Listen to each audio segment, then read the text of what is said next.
পাঠিয়ে দিয়ে তারপর আল্লাহ পাক রব্বুল আলামিন আমাদের কাছ থেকে পরীক্ষা নেবেন।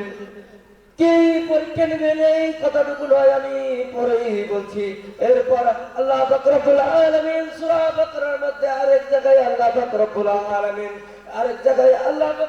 আলামিন বলে বললেন, এই পৃথিবীতে আসার আগে আমরা কি ছিলাম, এই পৃথিবীতে আসার আগে আমাদের অবস্থা কি ছিল।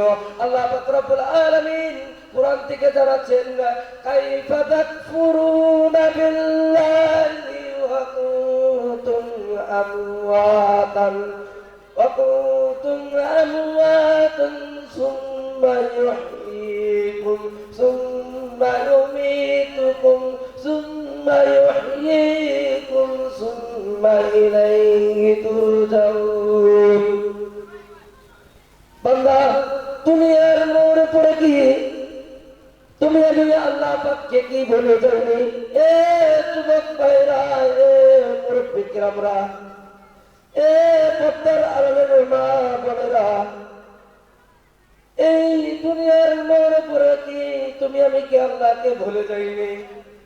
পার্থিব জীবনকে কি পেয়ে আমরা কি আল্লাহকে ভুলে যাইনি? আল্লাহ পাক রব্বুল আলামিন বলছে, পার্থিব জীবনকে পেয়ে কি আমরা ভুলে যাইনি?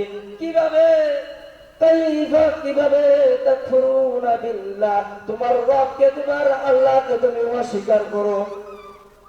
আমাদের রবকে, আমাদের আল্লাহকে আমরা অস্বীকার করি। তোমরা তো ছিলে মৃত্যু, এরপর তোমাদেরকে তারপর আমি তোমাদেরকে জীবিত করেছি। আল্লাহ পাক রব্বুল আলামিন, আমরা ছিলাম মৃত্যু, তারপর আল্লাহ